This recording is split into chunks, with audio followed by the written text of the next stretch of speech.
13ویں صدی عیسوی کے اوائل میں جب چنگیز خانی طوفان اپنی تمام تر ہولناکیوں کے ساتھ خوارزمی سلطنت پر حملہ آور ہوا تو ترکان اوغوز کا ایک قبیلہ کائی اپنا وطن خراسان چھوڑ کر ماہان چلا گیا۔ جب منگولوں نے یہاں حملہ کیا تو اس قبیلے کے سربراہ سلیمان شاہ نے 597 ہجری بامطابق 1200 عیسوی میں اناطولیہ کا رخ کیا۔ اناطولیہ سے مراد موجودہ ترکی کا وہ حصہ ہے جو ایشیا میں شامل ہے۔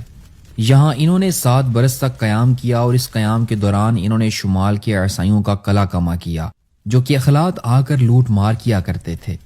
سلیمان شاہ نے شمال کی بازنطینی یعنی کہ رومی حکومت سے بھی ٹکر لی جس کا مرکز ترابزون یعنی کہ موجودہ ترکی کی ایک اہم بندرگاہ تھا۔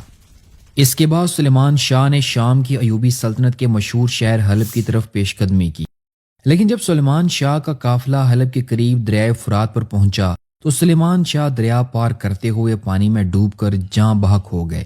سلیمان شاہ کی وفات کے بعد ان کا بیٹا ارطغرل غازی اپنے بھائی سنگر تقین کے ساتھ کائی قبیلے کے 340 گھرانوں کے ساتھ اناطولیہ کی جانب روانہ ہوا۔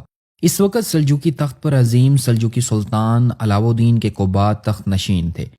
جب ارطغرل غازی اپنے جنگجوؤں کے ساتھ سیواز شہر کے قریب پہنچے تو یہاں ایک میدان میں انہیں 2 فوجیں آپس میں جنگ کرتی ہوئی نظر آئی۔ ان میں سے ایک لشکر طاقتور تھا جبکہ دوسرا کمزور۔ ارطغرل غازی نے کمزور حریف کی مدد کرنے کا فیصلہ کیا۔ یہ بھی ممکن ہے کہ انہوں نے لشکر کے پرچموں اور سپاہیوں کے لباس سے بھی ان کی قومیت اور مذہب کا اندازہ لگا لیا ہو۔ بہرحال جو بھی ہو، ارطغرل غازی کے پاس اس وقت صرف 444 سوار تھے، لیکن وہ اس مختصر سی فوج کو لے کر اس طاقتور فوج پر بجلی کی طرح ٹوٹ پڑے جو ایک کمزور فوج کے سپاہیوں کو مار رہی تھی۔ یہ حملہ اس قدر اچانک تھا کہ مخالف فوج کو یہی گمان گزرا کہ حریف کو کہیں سے تازہ دم سپاہیوں کی بڑی کمک حاصل ہو گئی ہے۔ یوں اس زبردست فوج کے سپاہیوں کے قدم اکھڑ گئے اور وہ میدان جنگ سے بھاگ کھڑے ہوئے۔ جب جنگ کا اختتام ہوا تو فاتح فوج کے سپہ سالار نے یہ جاننے کی کوشش کی کہ یہ کون لوگ تھے۔ ایک مختصر تعارف کے بعد انکشاف ہوا کہ بھاگنے والی فوج بازنطینی عیسائیوں کی فوج تھی، اور ارطغرل غازی اور ان کے ساتھیوں نے جس فوج کی مدد کی وہ سلجوقی سلطان علاؤ الدین کے کوبات کی فوج ہے۔ سلطان علاؤ الدین ارطغرل غازی کی بہادری اور دلیری سے بے حد خوش ہوئے اور انہوں نے ارطغرل غازی کو انعام کے طور پر بازنطینی سلطنت کے نزدیک سوغوت کا علاقہ عطا کیا۔ یہ سرسبز علاقہ دریائے اسکاریا کی بائیں جانب واقع تھا۔ گو کہ یہ کوئی وسیع علاقہ نہ تھا، لیکن بازنطینی یعنی کہ رومی سلطنت کی سرحد کے قریب واقع ہونے کی وجہ سے اس کی بڑی اہمیت تھی۔ سلطان علاؤ الدین نے ارطغرل غازی کو اچ بیگ یعنی کہ سرحدی سردار کا لقب بھی عطا کیا۔